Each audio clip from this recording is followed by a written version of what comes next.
Muy buenas a todos y bienvenidos al canal del Oratorio Carmelitano en YouTube, al canal de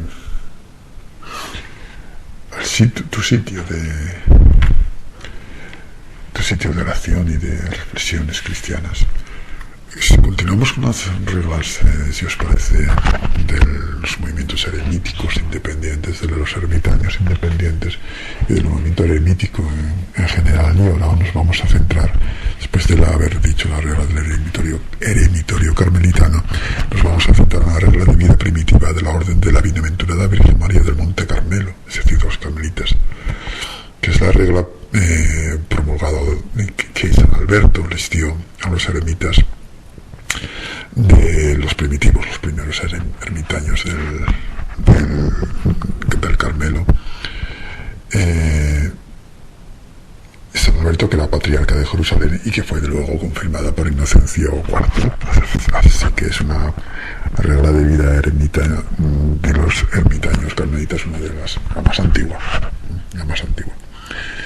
Esta regla está modificada y adaptada, poco obviamente, porque ya tiene muchos siglos, de los primeros siglos cristianos, y entonces pues ha sido actualizada, ¿no?, por el eremitorio carmelita. Así que hay algunas cosas en las que eso es sustituido o se ha modificado. Las principales son tres. Una es la de que el prior pues se ha sustituido o puede sustituirse, cuando no existe prior, por el confesor o aquellos a quienes se les deba obediencia y oponga a Nuestra Señora del Carmelo, la Santísima Virgen María, a cargo. Es decir, que nos pongan como nuestros priores o nuestros superiores. La liturgia tendrá su protagonismo central en la Eucaristía, el rezo del Santo Vía Crucis y el Santo Rosario, porque en aquellos tiempos el Vía Crucis y el Rosario no existía. Y se tratará de poseer lo mínimo imprescindible, lo necesario para desempeñar nuestro cargo o función, porque aquellos carmelitas, aquellos ermitaños, ascetas o anacoretas de aquellos tiempos, pues vivían en sus grutas del desierto y tenían lo básico para vivir, pero vivían dentro de su modestia y pobreza con lo que tenían a mano, con lo que podían cultivar, etc. Y algo que en nuestra sociedad actual no siempre es posible, y en nuestras grandes ciudades tampoco. Así que esto se debe tomar con la suficiente flexibilidad, con la suficiente distancia como para saber que hay cosas que en aquellos tiempos estaban al alcance de la mano y podían cumplirla, y hoy se han sustituido, deben sustituirse por otros, no más difíciles ni más fáciles, quizá diferentes, pero sí sustituidas. Para algunos será más fácil y para otros será más difícil. Bueno, la regla de vida primitiva para los ermitaños dice así: a Alberto, llamado a ser patriarca de la Iglesia de Jerusalén, por gracia de Dios, a los amados hijos en Cristo y demás ermitaños que viven bajo su obediencia junto a la fuente de Elías en el Monte Carmelo, es decir, los primeros carmelitas. Salud en el Señor y bendición del Espíritu Santo. Tiene varios capítulos. Uno de los estos capítulos dice seguimiento de Cristo. En distintas ocasiones y de muchas maneras, los santos padres dejaron establecido el modo de cómo cada uno, sea cual fuere su estado o género de vida religiosa que abrazó, ha de vivir en obsequio de Jesucristo, sirviéndole lealmente con corazón puro y buena conciencia. Pero como nos pedís que os demos una fórmula de vida adecuada a vuestro proyecto común para guardarlo en lo sucesivo, es decir, San Alberto está diciendo aquí que hay muchas formas de seguir, hay muchos religiosos y que cada uno tiene una forma de vida según el carisma, según el camino que ha adoptado su estado, y que esta es una regla de vida específica para unos ermitaños que le han pedido a él. Por eso os decía que hay que tener un cierto punto de vista, una mirada tanto flexible, porque no hay que ser estricta como lo siguen aquí, porque esta regla está hecha pensada para aquellos tiempos, para aquellas personas, para aquellos ermitaños, para aquella situación en concreto. Y aunque hay puntos, y una gran mayoría de la regla no sirve para los ermitaños de hoy, hay otros puntos que debemos adaptar, o adoptar. Sí, adaptar, mejor que adoptar. Adoptar sería la regla. Disponemos en primer lugar que tengáis a uno o a una de vosotros como prior o priora, la cual será elegido para el cargo por unanimidad, o al menos por acuerdo de la mayoría más grave, es decir, de la amplia mayoría. A él prometerá obediencia a cada uno de los demás y tratará de cumplirla de veras con las obras, acompañando ese compromiso con los de la castidad y renuncia a la propiedad. Bueno, esto lo aclara después, la renuncia a la propiedad lo aclara después San Alberto. Y en la adaptación que el eremitorio carmelitano pues ha hecho, que la podéis consultar en el oratoriocarmelitano.com, oratoriocarmelitano.com, pues la obediencia se puede adaptar según qué casos, con el confesor, por ejemplo, no es, o con nuestro director espiritual, porque no vamos a tener prior el ermitaño independiente en muchas ocasiones. Así que sobre la residencia podréis estableceros en los desiertos o en otros lugares que se os donaren y sean del todo idóneos para la observancia de vuestra vida religiosa, según lo juzguen inconvenientemente el prior y los hermanos. Aquí poco más hay que añadir. Celdas. En vista de la situación del lugar escogido para la residencia, cada uno de vosotros tenga celda individual y separada, que le habrá asignado el prior mismo con la anuencia de los otros hermanos o de los demás graves. Y las celdas serán asignadas por los priores. Y siempre se insisten, porque es esto una realidad que también hay en los conventos, donde las celdas, que serían las habitaciones del ermitaño independiente de hoy, han de ser individuales, por muchas cuestiones, pero entre ellas porque además de todas las cuestiones religiosas que imperan en los monasterios, conventos y demás, en nuestro caso, en el caso de los ermitaños, porque además conlleva consigo la soledad. Y aunque en nuestro día a día, en la mayor parte del tiempo, no podemos estar solos, o no podamos estar solos, por lo menos tener ese espacio en donde sí poder estar solos. Así que es importante. Obviamente el Señor puede ser que a un hermano ni siquiera le permita eso, pero ruegue para que le dé fuerzas para sobrellevarlo, que es una gran bendición eso. Así que damos gracias a Dios por ello, por tener un sitio, por lo menos, aunque sea pequeño y pobre, de soledad con Él. En la mesa común, haced esto, sin embargo, de manera que toméis en un refectorio común de los alimentos que se os repartieren, mientras escuchéis juntos algún fragmento de la Sagrada Escritura, cuando pueda efectuarse sin dificultad. Es decir, ya veis que hasta aquí pone condiciones, es decir, sí se puede, hasta en esto. Y eso que era una regla de las primeras y no muy, y bastante estricta, no muy útil. Respecto a la autoridad del prior, a ningún hermano le estará permitido, sin la licencia del prior, que hubiere por entonces mudarse la celda asignada, es decir, cambiar de habitación, ni intercambiarla por otra. La celda del prior estará a la entrada del lugar de residencia, para que sea él quien primero reciba a los visitantes y disponga luego a discreción cuánto se haya de hacer. Claro, hay que evitar, una vez elegida la celda o dada la celda o la habitación, hay que evitar andar de un sitio para otro. ¿Qué pasa? Que esto no es un circo, esto no es un circo. Y lo otro es obvio. El prior tiene que estar el primero, el delante, por eso es el prior, y el que tiene que juzgar y decir si viene alguien, lo que se tiene que hacer. Respecto a la oración continua, permanezca cada uno en su celda o en las proximidades, meditando día y noche la ley del Señor y velando en oración, a no ser que se halle justificadamente ocupado en otros quehaceres. Aquí intenta que la mayor parte del tiempo sea la oración. Para eso buscamos la soledad, para eso nos hemos hecho ermitaños. Pero claro, va a haber otro tiempo en donde vamos a tener que comer. y vamos a tener que dormir y vamos a tener que trabajar, aunque no queramos.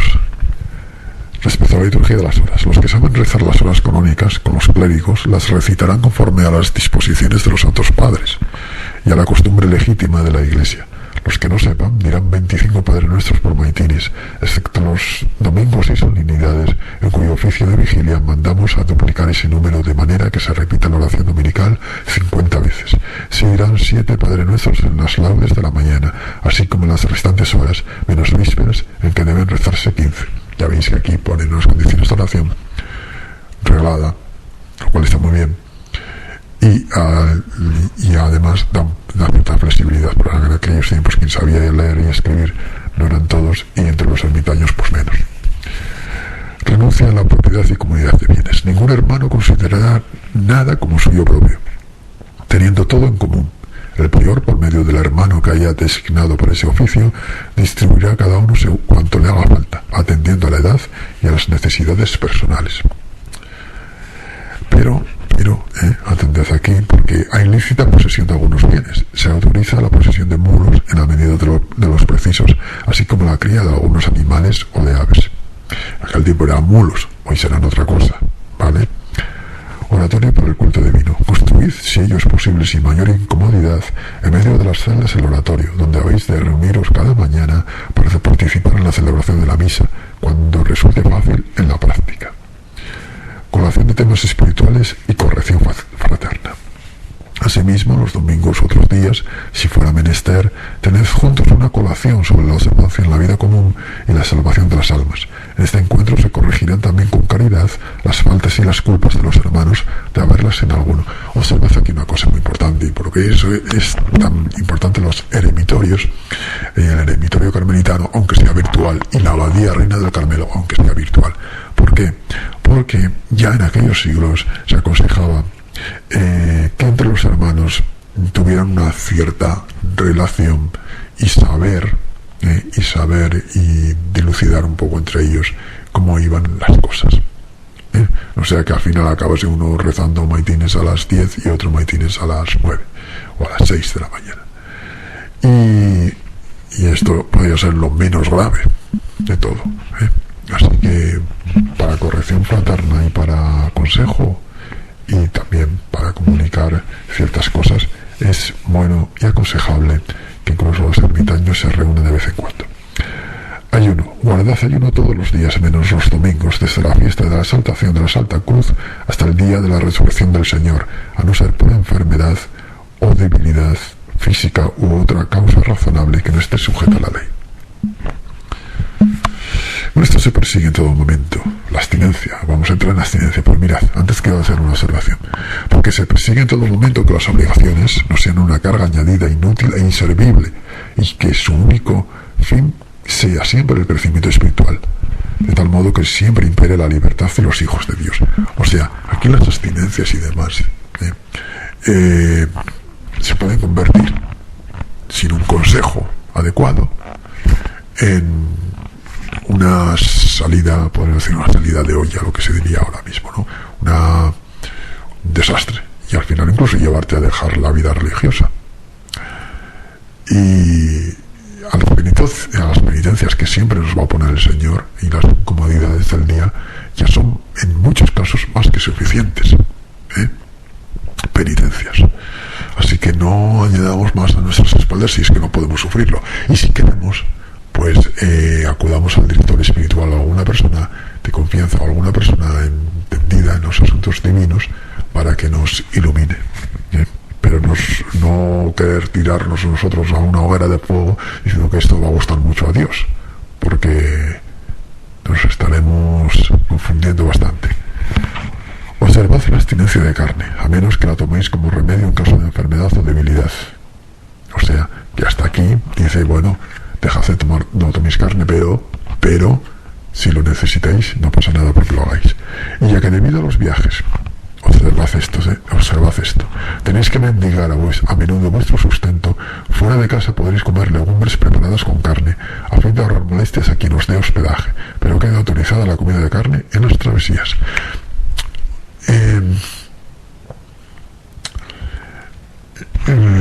ermitaños también tenían que desplazarse a veces, tenían que viajar por muchos asuntos, asuntos familiares, asuntos oficiales, lo que sea.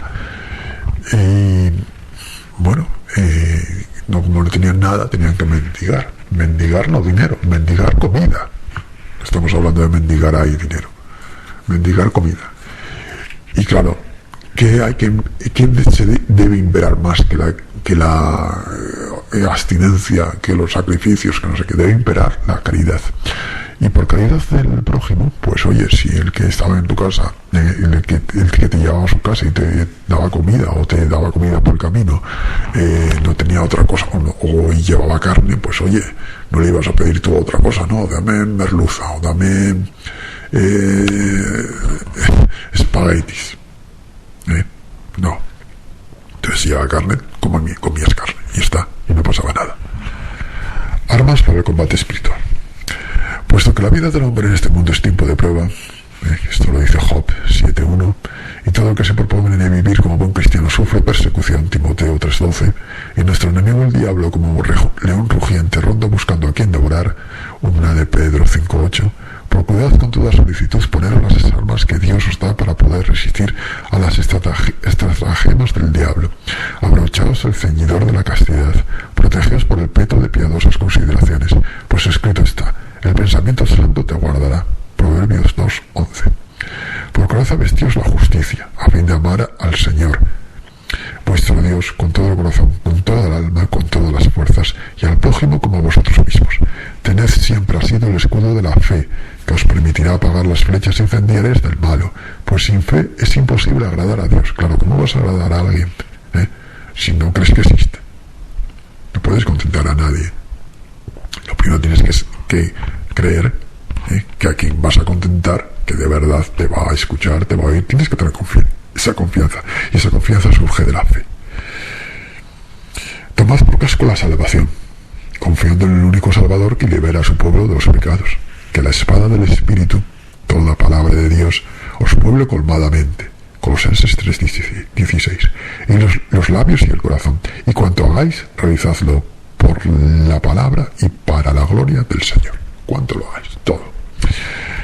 La briosidad, aquí entra en el terreno del trabajo, etcétera, del cómo mantenernos, etcétera. Empleaos en algún trabajo para que el diablo os halle siempre ocupados, no sea que por culpa de la ociosidad descubra el maligno brecha por donde penetrar en vuestras almas. Hace poco, en líneas arriba, hace unos minutos, os contábamos sobre la oración, y digamos que toda la vida del ermitaño es oración, todas las horas.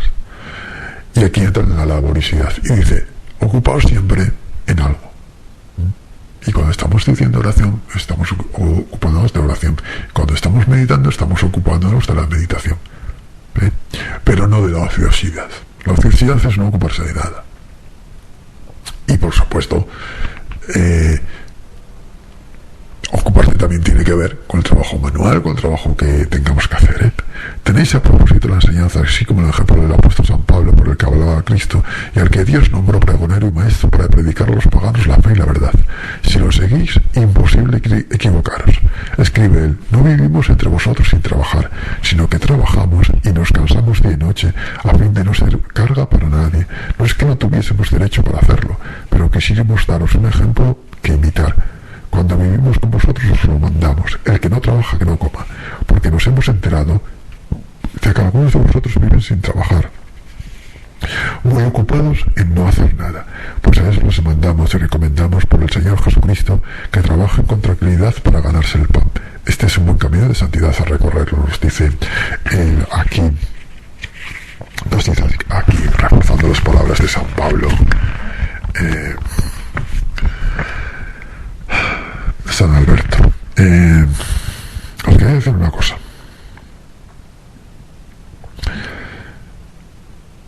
Trabajar con tranquilidad. Fijemos en ese punto, porque muchos trabajan afanosamente. Dicen que últimamente se lleva mucho la ambición. Hay que ser muy ambicioso, hay que tener mucha ambición para alcanzar altas metas. Y aquí nos dice: trabajad, pero trabajad con tranquilidad. O sea, no os estreséis, no penséis en que os vais a hacer ricos de la noche a la mañana, como si de vosotros dependiera que crezca la hierba o que crezcan las plantas o el huerto o los animales. El hombre siembra y riega, pero quien hace crecer, como dicen las escrituras, es Dios. Así que trabajad honradamente, tranquilamente y poniendo la confianza en Dios. Es como se debe hacer. Yo creo que no solamente el trabajo, sino todas las cosas, pero el trabajo, que es importante para nuestro sustento, más todavía, porque a veces creemos que porque más nos preocupemos vamos a conseguir mayores logros, y no es así, sino que en ocasiones todo lo contrario. Y introducimos en nuestro trabajo nuestras propias prisas, apuros, codicia, ambiciones, cuando nosotros tenemos que poner nuestro trabajo ante Dios, hacerlo ante la mirada de Dios y después confiar en que Él lo va a bendecir. Eso es lo importante. Práctica del silencio. Valora el apóstol, se refiere a San Pablo, el silencio por el hecho de imponerlo en el trabajo. Y como afirma el profeta, obra de la justicia es el silencio. Y en otro lugar, vuestra fuerza estriba en callar y en confiar. Isaías 30:15. Por tanto, ordenamos que guardéis silencio desde la terminación de completas, es decir, desde la oración de completas, hasta después del rezo de prima, es decir, del día siguiente, prácticamente toda la noche. Fuera de este tiempo, aunque la práctica del silencio no sea tan estricta, evitad cuidadosamente la charlatanería, pues como enseña la Escritura y lo abona la experiencia, en el mucho hablar no faltará pecado. Un gran consejo. Proverbios 10:19. Quien suelta los labios marcha a la ruina. Proverbios 13:13. Y también el locuaz se hace odioso. El Señor a su vez advierte en el Evangelio de toda palabra ociosa que hablen los hombres darán cuenta en el día del juicio. Mateo 12:36. Por consiguiente, que cada uno haga balanza y pesas para sus palabras, es decir, que mida bien sus palabras, y porte cerrojo para su boca, que no suelte lo que primero que le llegue, no sea que resbale a causa de la lengua y caiga, y su caída resulte mortal sin remedio, vigilando su proceder conforme al aviso del profeta, a fin de que no se le vaya la lengua, que cada cual se afane con todos sus 5 sentidos por guardar el silencio, obra de la justicia. Esto todos los que solemos hablar en público, o para público, mejor dicho, también, lo sabemos muy bien, porque metemos muchas veces la pata. Y decimos, ¿por qué no habré estado callado? ¿O por qué no callaré más? Pero claro, es que nos obliga la conciencia, en este caso, pues nos obliga a hacer esto para vosotros. Pero es un buen consejo, y que los que también nos dedicamos a esto, tenemos que tratar aún más de seguir, porque somos los que podemos caer más en charlatanería. Y si a alguien le gusta la charlatanería, que tenga mucho cuidado, porque por ahí se cometen muchos pecados y se pierden muchas almas. Humilde servicio de autoridad. Tú, hermano, y cualquiera que te suceda en el cargo de prior, recordad siempre y poned puntualmente por obra la máxima del Señor en el Evangelio: el que quiera ser grande entre nosotros, que sea vuestro servidor, y el que quiera ser primero entre vosotros, que sea vuestro esclavo. Esta es una advertencia para la soberbia o la falta de sensibilidad que pueden tener los superiores, que a veces en el cargo va la responsabilidad y por eso olvidan de poner el amor y confunden el tener autoridad con eso, tener vanagloria, tener soberbia, es muy fácil mezclar todo eso. Lo vemos en muchas ocasiones en la vida pública de personajes públicos. Así que si uno es religioso hay que tener mucho cuidado con esto. Por eso el cargo de prior es una gran carga, es una gran carga, no es ningún privilegio ni ningún regalo. Obediencia obsequiosa al prior. Por vuestra parte, es decir, ahora va a tratar desde el punto de vista de los hermanos al prior.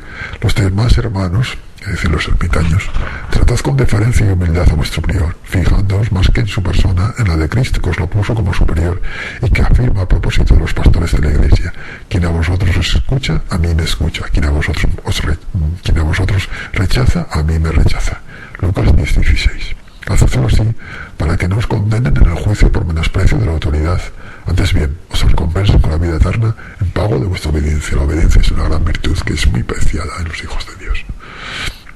Conclusión. En las breves páginas de este escrito os dictamos la norma de vida a la que habéis de ajustar vuestra conducta. Si alguno rebasa el estricto cumplimiento de la misma, el Señor a su vuelta se lo retribuirá. Es decir, si quieres ser más perfecto de lo que aquí pone, y mejorarlo, y ser más santo todavía, si puedes, hazlo. Como he dicho antes, con suficientes directrices, luces, etcétera. Será mejor. Procedase, sin embargo, con discreción. Aquí te pone un aviso, ya que ella tempera la práctica de las virtudes. Es decir, la discreción, el equilibrio, atempera la práctica de las virtudes y luego te hace saber sopesarlas mejor. Pues bueno, has tomado todo esto de las constituciones y normas aplicativas de los hermanos descalzos de la Orden de la Bienaventurada Virgen María del Monte Carmelo, la Roma, sede del gobierno central.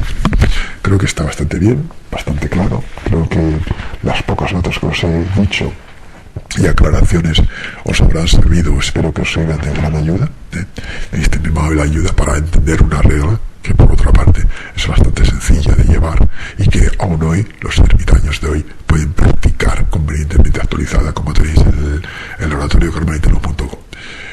Y yo me quedaría con varios flashes de esta regla. Humildad, sacrificio, unión fraterna, consejo, dejarse guiar y contacto con otros hermanos, formar comunidad, silencio, caridad, obediencia y oración y silencio, que para eso somos ermitaños.